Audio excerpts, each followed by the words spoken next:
has won 2 tough races in a state a lot like Iowa, and he's running to create more opportunity for the next generation. Please welcome Colorado Senator Michael Bennet. Thank you.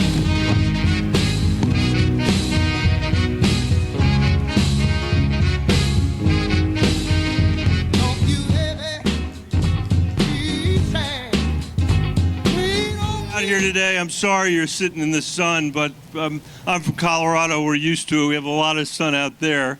I also, before I was in the Senate 10 years ago or so, I was the superintendent of the Denver Public Schools.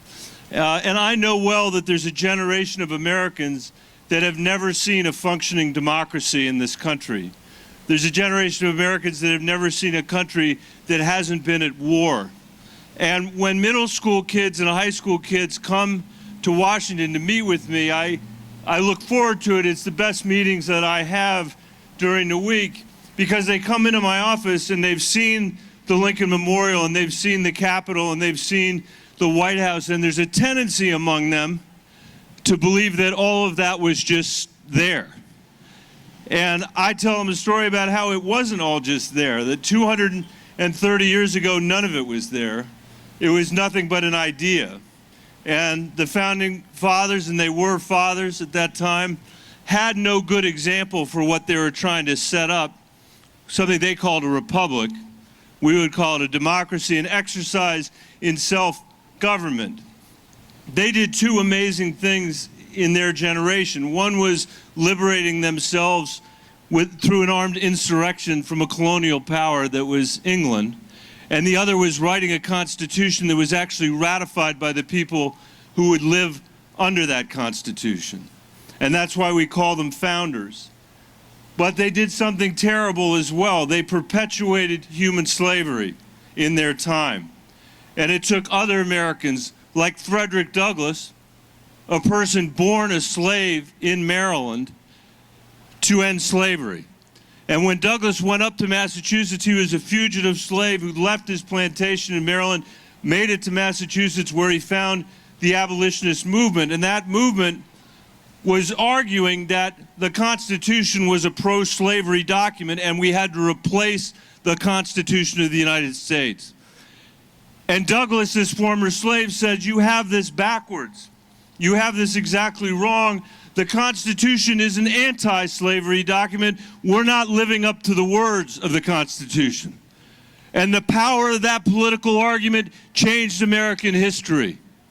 It's the same argument that Martin Luther King made the night before he was assassinated, when he went to stand with the unions in Memphis. And he said that he was just trying to make America stand up to the words that were written at the beginning of our founding. And that's what's at stake now.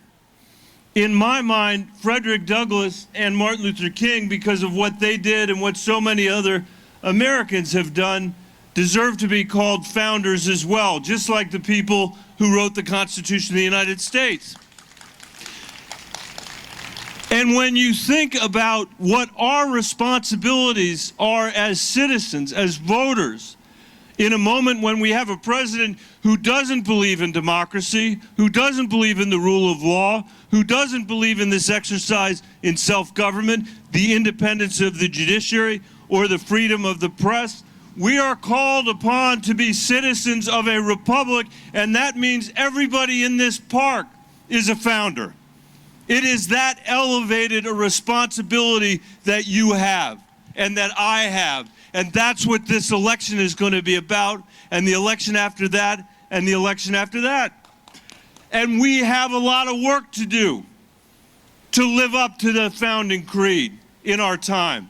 And we should be excited by it. We should see it as an opportunity, not a burden. King didn't see it as a burden. Frederick Douglass didn't see it as a burden.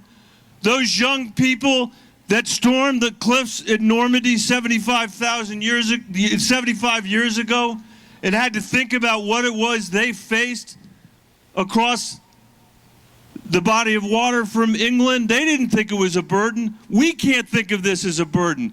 This is an opportunity to do what we need to do on climate change, on immigration, on universal health care in this country, to make sure that we've got an economy that works for everybody.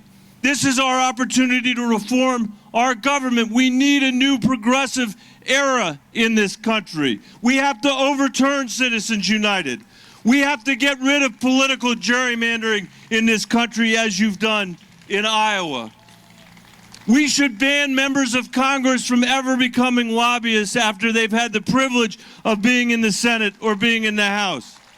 And I don't understand why they should have health care if they don't deliver universal health care to the American people.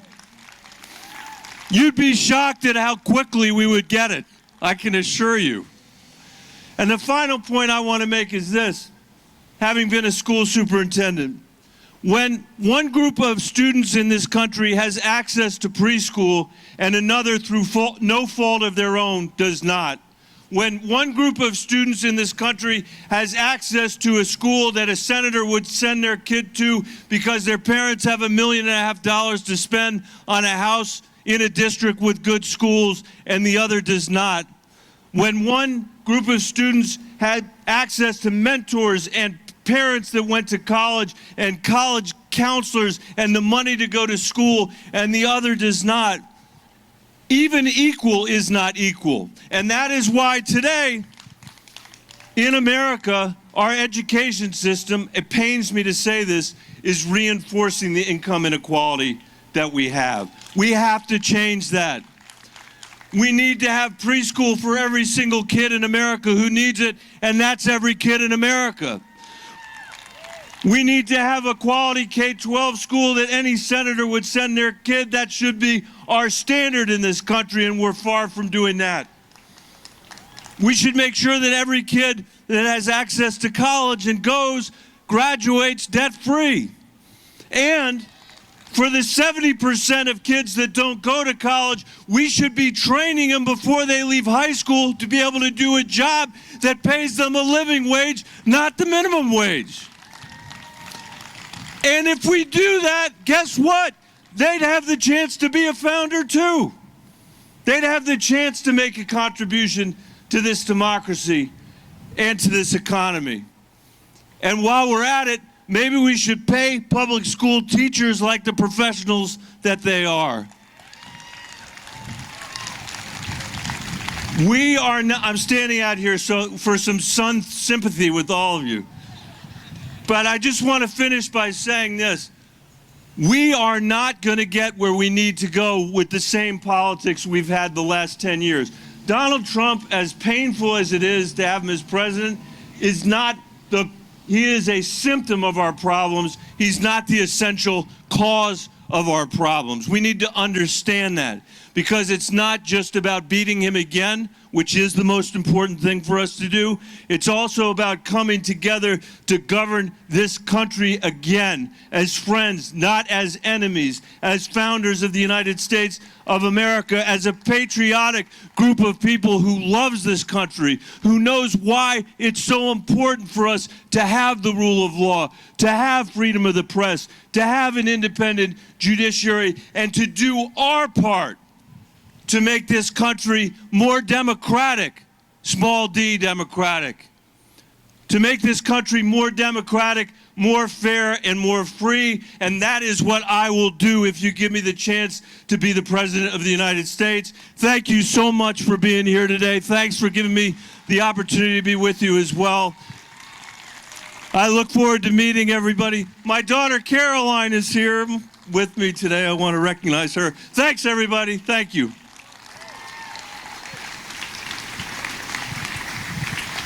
Sorry.